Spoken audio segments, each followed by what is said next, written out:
Bonjour, merci de nous rejoindre pour notre journal. Aujourd'hui, on fait le point sur Smart et le vote qui s'est déroulé hier pour la reprise par Ineos. Où en est le dossier? Réponse dans quelques instants. Les CPAM sont sur le pied de guerre, focus sur la cellule contact tracing dans les Vosges. Et puis superstitieux ou non, les joueurs seront-ils au rendez-vous pour ce vendredi 13? Des infos détaillées dans le Flash Info du jour. Un pas de plus vers le rachat de Smart par Ineos Automotive. Hier, à l'unanimité, les membres du Conseil social économique de l'usine Smart ont donné un avis favorable motivé par le projet de vente. Les organisations syndicales estiment que cette opération a le mérite de sauvegarder les emplois du site jusqu'en 2024. L'application Tous Anti-Covid a été téléchargée plus de 8,7 millions de fois depuis sa création. L'objectif est simple, l'utilisateur testé positif peut prévenir immédiatement les personnes qu'il aurait pu contaminer. Elle permet aussi de remplir rapidement les attestations de déplacement. D'après les statistiques, depuis le 2 juin, 44 227 cas de Covid-19 ont été déclarés via l'application. Pour rappel, elle est gratuite et basée sur le volontariat. Le vendredi 13 est au centre de nombreuses superstitions. Pour certains, il est synonyme de malchance, d'autres au contraire pensent que c'est une bonne occasion de tenter leur chance au jeu, avec un tirage du Super Loto à 13 millions d'euros. Pour les buralistes et la Française des Jeux, on peut dire que ce jour est plutôt une aubaine. Souhaitons bonne chance aux joueurs qui se laisseront tenter. Les plateformes de contact tracing de la CPAM sont fortement mobilisées en ce moment. Dans les Vosges, ce sont une soixantaine d'agents qui se relaient pour appeler les patients positifs à la Covid-19. Ils ont environ 300 à 400 patients à contacter tous les jours afin d'évaluer leur état et leurs besoins et de remonter la chaîne de contamination. L'amadouvier est un champignon parasite qui a une forme de sabot de cheval. Il joue un rôle important dans la nature. En forêt, il participe à la décomposition du bois, ce qui amène des larves et insectes dans les trous de verre des arbres morts et permet ainsi aux oiseaux de se nourrir. Il peut également être utilisé pour enfumer les abeilles. Soyez à l'heure dimanche à 18h sur Via Moselle TV et sur Mosaïque Cristal. On a une surprise de taille à vous faire découvrir. Et quelle surprise! C'est la toute nouvelle création. Tiens, regarde, la toute nouvelle création, elle est magnifique. Des boules de Noël contemporaines produites par le Centre international d'art verrier de Meisenthal. Rendez-vous dimanche, départ immédiat pour la découvrir sur Mosaïque Cristal. Et sur Via Moselle TV.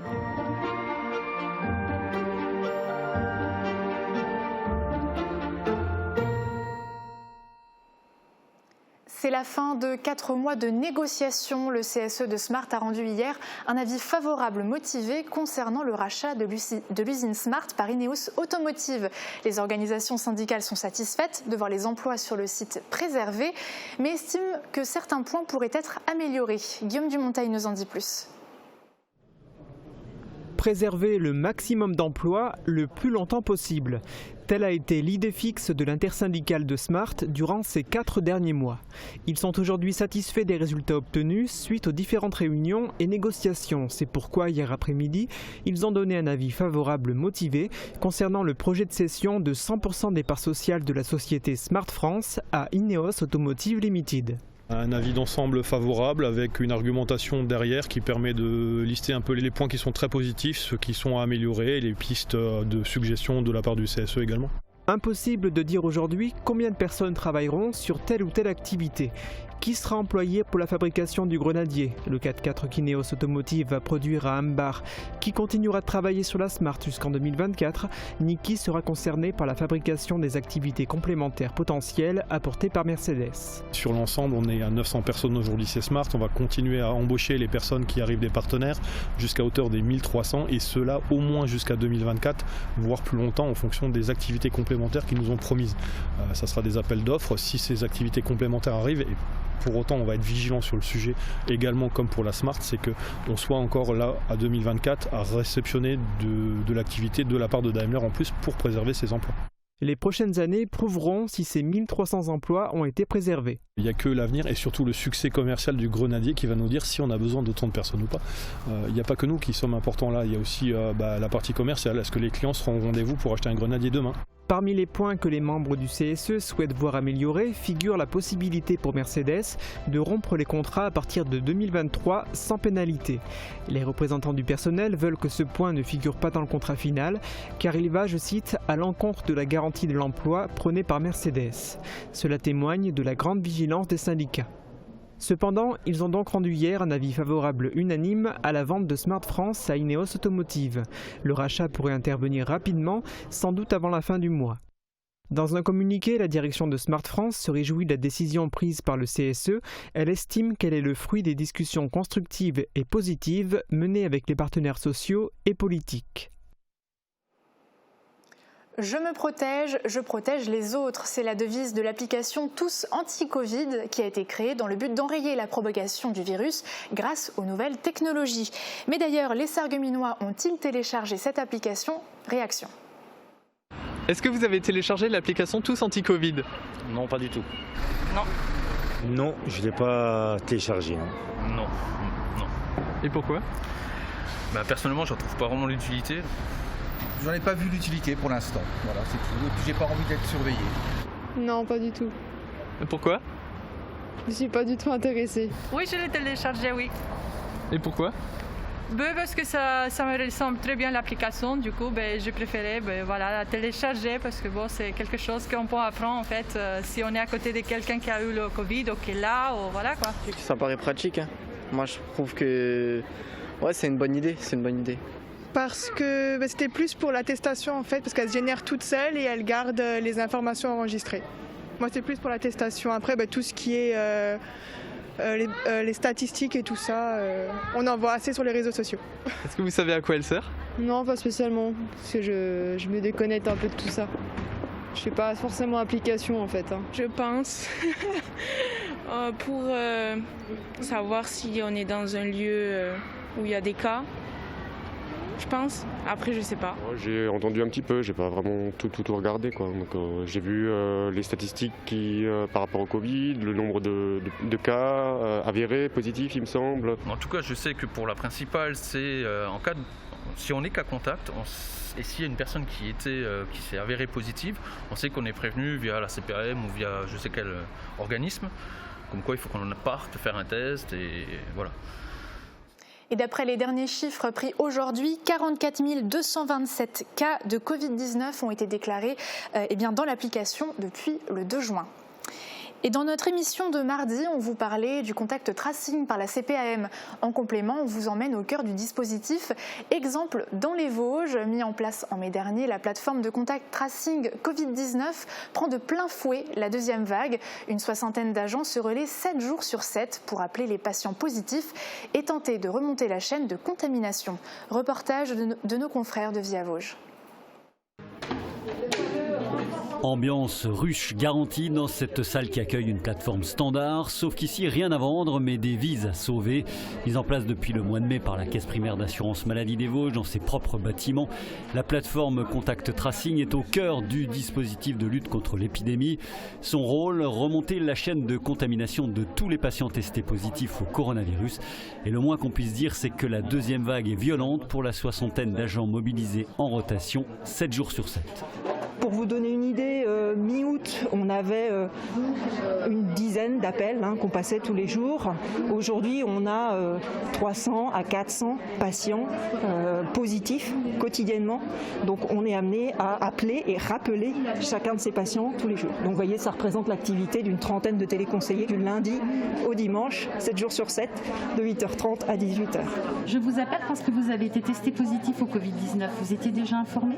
Qu'est-ce qu'un patient zéro aujourd'hui? Comment est-ce qu'il arrive chez vous? Un patient zéro, c'est quelqu'un qui a eu un résultat de test RT-PCR positif ou un résultat de test antigénique positif. Il y a plusieurs arrivées possibles au niveau de contact Covid, notre outil de travail. Soit c'est le médecin généraliste qui nous le signale, et aujourd'hui on a plus de 20% des médecins généralistes qui nous signalent des patients positifs. Le deuxième circuit, c'est le circuit hospitalier, qui est centralisé aujourd'hui par le SAMU. Et le troisième circuit, c'est issu en fait de la base de données des laboratoires, qui s'appelle SIDEP, qui nous remontent à peu près entre 60 et 70% des fiches de patients positifs par jour. À charge ensuite pour les téléconseillers d'appeler ces patients positifs, d'évaluer leur état et leurs besoins et de remonter le fil de la contamination possible les jours précédents. On ne va pas remonter sur un mois de temps. Si la personne a des symptômes, c'est 48 heures avant l'apparition des symptômes jusqu'à notre appel. Et on va recenser avec elle toutes les personnes qui l'auraient pu voir sans être masquées et à une distance de moins d'1 mètre. Tout le monde joue le jeu, vous avez parfois des difficultés? Dans l'ensemble, tout le monde joue le jeu. Oui. Les gens sont assez... ils comprennent bien notre démarche et on n'est pas là pour faire de la répression, on est là pour les accompagner en fait. Sachant que les téléconseillers n'ont plus le temps matériel d'appeler un à un tous les cas contacts, à qui l'on envoie désormais des SMS groupés ou des mails pour les informer de la conduite à tenir. Cette stratégie de traçage systématique, 60 000 appels quotidiens au niveau national dans toutes les CPAM de France, a sans aucun doute freiné la reprise de l'épidémie dans un premier temps. Pas suffisant toutefois pour éviter cette deuxième vague et le retour au confinement dont les premiers effets semblent tout de même déjà perceptibles. Nous, la première chose qu'on constate ces derniers jours, c'est non pas la baisse du nombre de patients zéro, qui reste aujourd'hui en forme accroissement. Par contre, on voit que le nombre de cas contacts diminue avec les effets des couvre-feux, du confinement. On était monté jusqu'à 5 cas contacts fin septembre. Aujourd'hui, en moyenne, on a 2 cas contacts par personne. Chacun en appelle ici au respect de tous du protocole sanitaire mis en place pour éviter la submersion. La CPAM a dû mobiliser, former nombre de ses agents pour compléter les effectifs de cette plateforme, engager des CDD et faire appel à des renforts extérieurs. L'inquiétude était de mise vendredi au moment où nous avons tourné ces images. Le week-end a certes vu le nombre de patients positifs contactés baisser, mais ce n'est sans doute qu'en milieu de semaine que l'on pourra vraiment savoir si le pic de cette deuxième vague est passé. Que se passe-t-il dans le ciel demain? On regarde les prévisions météo et puis on se retrouve juste après la pub pour la suite du journal. La météo vous est présentée par le Crédit Mutuel. Une banque qui appartient à ses clients, ça change tout. Couverture et zinguerie, une toiture Moder Habitat apporte sécurité, protection et pérennité par tous les temps.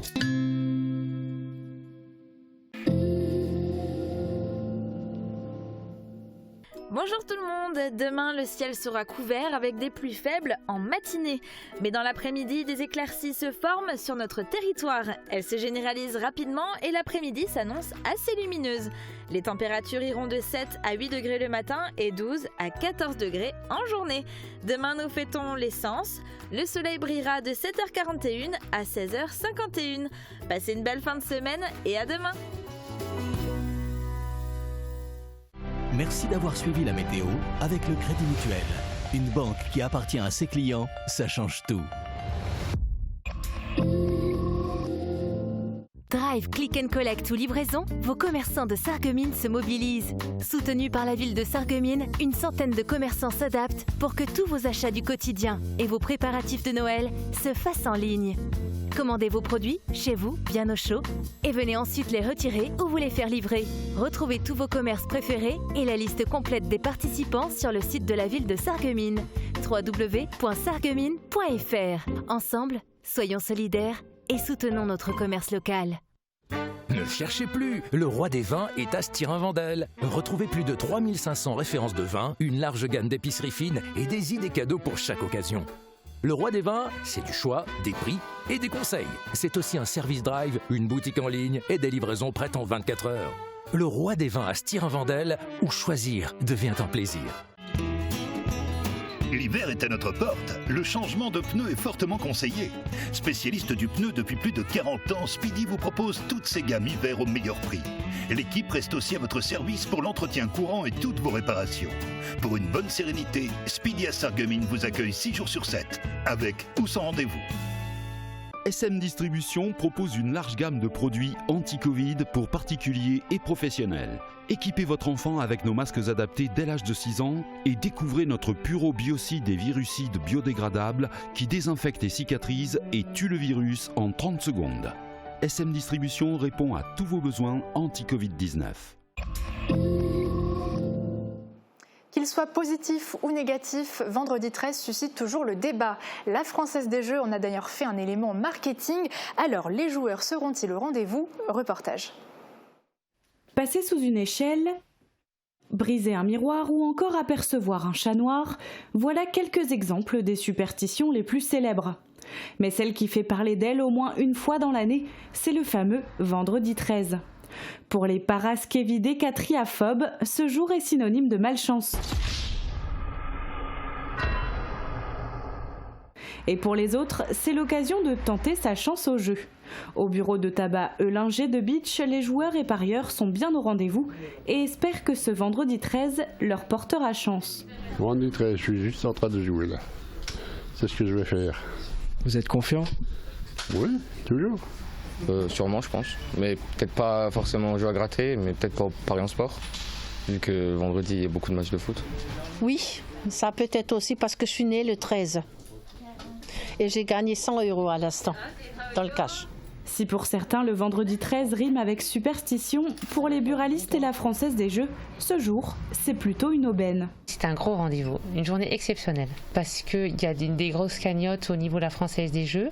Enfin, coronavirus oblige, il n'y a pas de tirelire au niveau du PMU. Mais ceci étant, les superstitieux jouent parce que, pour les grosses cagnottes et parce que ça peut être une journée de chance. 13 millions d'euros sont à gagner au tirage du Super Loto ce vendredi.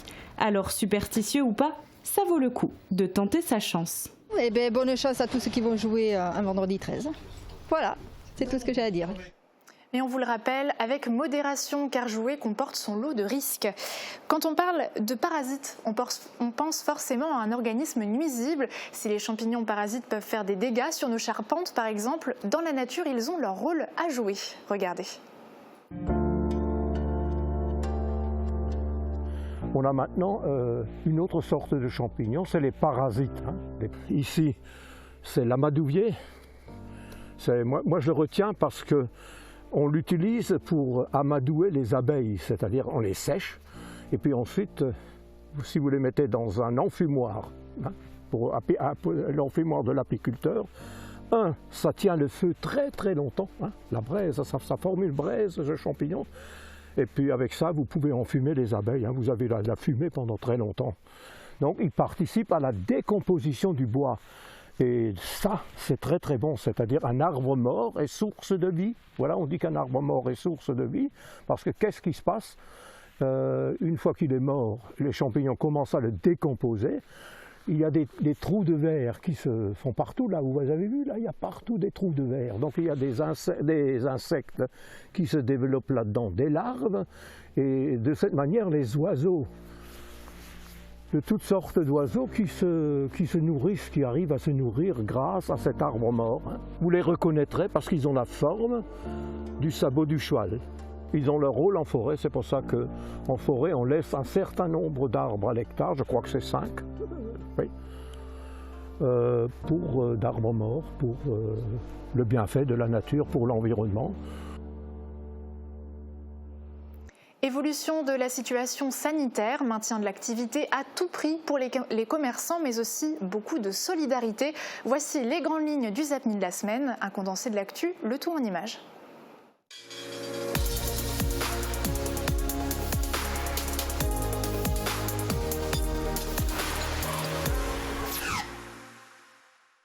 Face au contexte sanitaire qui se dégrade, le centre de réadaptation du Auberg suspend les visites, mais des exceptions pourront être faites quand la situation le justifie. Les mesures sont radicales, mais le personnel ne souhaite pas revivre une situation similaire au printemps dernier, où une partie du personnel avait été contaminée. Le centre s'apprête en ce moment à recevoir les patients Covid pour soutenir les hôpitaux. La 7e édition de la Beachoise, qui a eu lieu le 11 octobre dernier à l'étang de Hasselfurt, a permis de récolter 5 000 € en faveur de la Ligue contre le cancer. Depuis qu'elle existe, cette course a déjà donné plus de 38 000 € à la Ligue. En raison du confinement, cette année, malheureusement, il n'y aura pas de cérémonie de remise de chèques. Retard de chantier, difficultés d'approvisionnement, coûts supplémentaires, l'année 2020 aura été difficile pour les entreprises du BTP. Heureusement pour elles, elles auront bénéficié d'aides financières et elles sont actuellement autorisées à travailler contrairement au début du premier confinement du printemps. Le CHR Metz-Thionville, en lien avec l'ARS du Grand Est et la préfecture de région, a coordonné un transfert de nouveaux patients Covid-19 vers le Land de Saar en Allemagne. Le pic des hospitalisations est attendu vers le 15 novembre et le but est d'anticiper et de dégonfler les services afin de pouvoir accueillir de nouveaux patients. L'entreprise Prolux Design, basée à Sarreguemines, a décidé d'utiliser son temps libre pour aider l'association Les Enfants du groupe Saint-Vincent, qui vient en aide à plus d'une centaine de familles dans le besoin. Les dons sont divers, denrées alimentaires, vêtements et produits hygiéniques. Ils sont collectés, puis triés et enfin livrés au domicile des personnes qui en ont besoin. Le bailleur social Moselis va reprendre la gestion directe de ses 182 logements sarregueminois à partir du 1er janvier 2021. La prise d'effet de la loi Elan adoptée en 2018 impose aux bailleurs sociaux de posséder 12 000 logements, ce qui n'est pas le cas de SCH Sarreguemines Confluence Habitat qui avait la gestion de ces logements depuis 1991. La décision a été actée en mairie de Sarreguemines juste avant le confinement. Les cérémonies du 11 novembre ont bien eu lieu malgré le confinement cette année. À Sarreguemines, l'hommage aux morts de la Première Guerre mondiale et à ceux qui sont tombés au combat cette année s'est déroulé place du Général Sibylle, sans public et en comité restreint. La campagne d'inscription au Resto du Cœur a débuté il y a une quinzaine de jours. À Bitche, le nombre de bénéficiaires est en hausse et pourrait même doubler cette année. La crise sanitaire a engendré une crise économique qui a mis beaucoup de personnes en situation précaire. Les distributions démarreront le 24 novembre et la campagne à venir s'annonce difficile. Tout le monde le sait, en cette période de confinement, les commerces dits non essentiels sont fermés. Pour tenter de limiter la casse, plusieurs d'entre eux optent pour la vente en retrait ou en livraison. À Sarreguemines, le manager de centre-ville les référence sur le site internet de la municipalité. Certains commerçants se montrent particulièrement à l'aise avec le digital.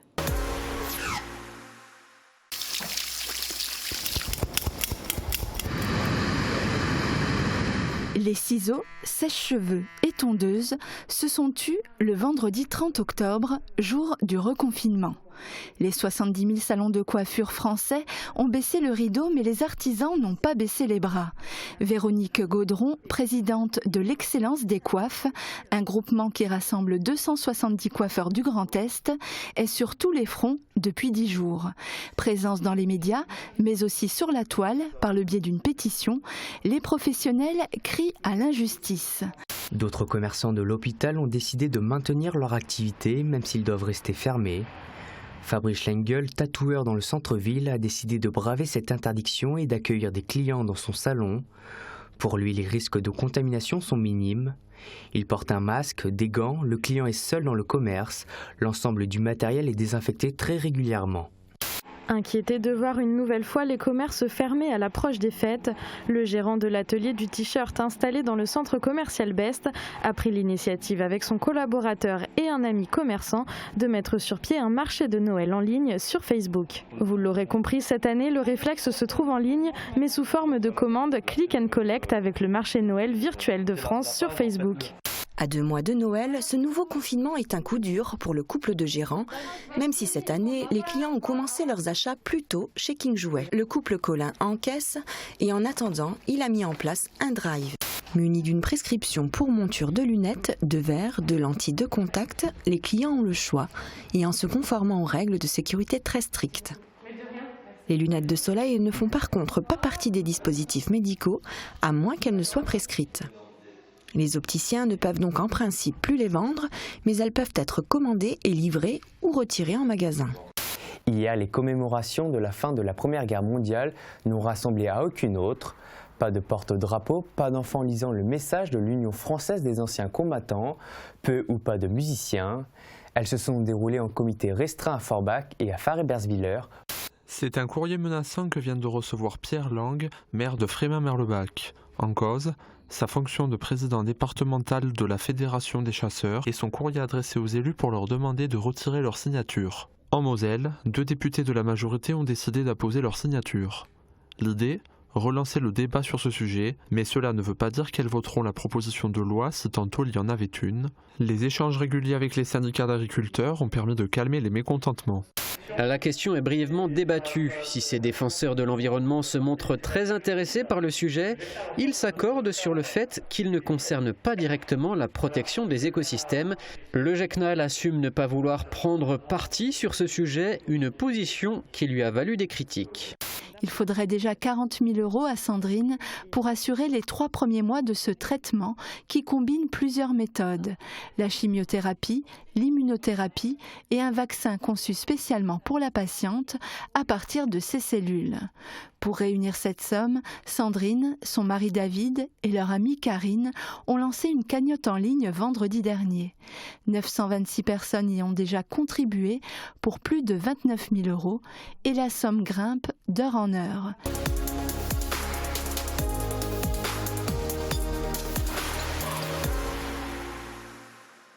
Il est temps de décortiquer les réseaux sociaux. Villes et villages sont nombreux à être mis en avant sur Facebook. Sur des pages dédiées, les internautes y partagent des infos, des photos, des souvenirs. Marie-Morgane Lorenz en a déniché quelques-uns.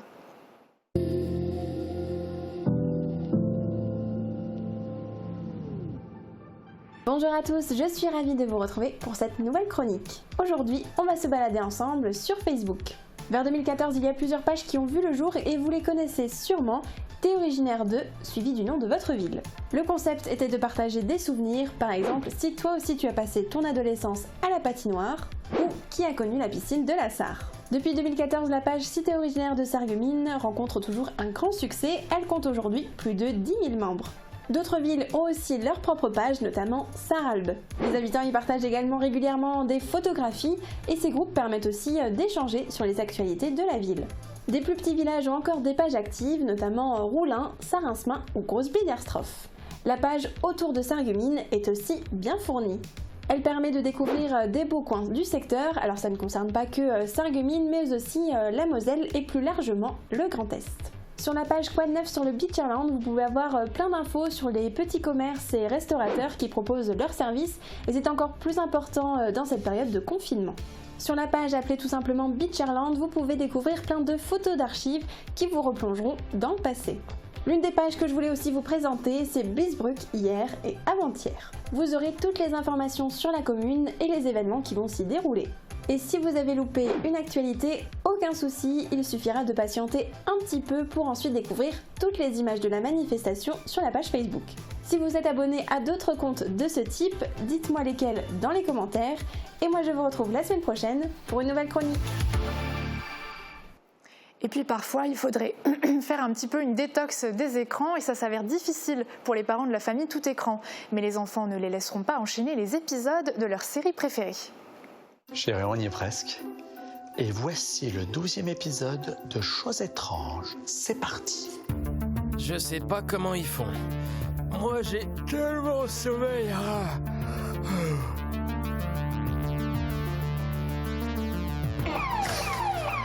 Sortez les mains en l'air. J'ai verrouillé la porte. On vous a pas vu depuis ce matin, la situation devient dangereuse, on doit intervenir. On comprend, c'est votre série préférée, mais là c'est n'importe quoi. En plus, Juliette, elle nous a fait des épinards pour ce midi. J'aime pas les épinards. Et qui va m'aider pour mes maths aussi? Non, puis il y a une drôle d'odeur dans la chambre de Mélina. J'ai dit que j'aime pas les épinards. Sortez prendre l'air, il y a plein de choses à faire. Non, gardez la maison pour vous, mais ici c'est notre territoire, on y fait ce qu'on veut. Exactement. Ok, vous ne laissez pas le choix. Puisque toute la maison est à nous, ça comprend le disjoncteur. Bon bah, c'est bon, vous avez gagné, on sort. Les plateformes vidéo vous poussent à enchaîner les épisodes de séries. Ce gavage a des effets néfastes sur votre sommeil et votre alimentation. Il est indispensable d'apprendre à vous réguler. Montrez l'exemple. Vous êtes censé être déguisé en quoi? Bah, on est les personnages de la série Choses étranges. J'ai vu les Choses étranges, ouais. Et un ringard. Bonne soirée déguisée.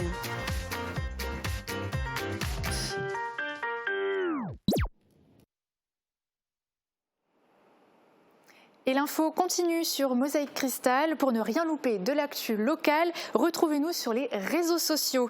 Vous avez une info à partager, vous pouvez nous contacter via Facebook, par téléphone ou avec notre formulaire sur notre site internet. À bientôt.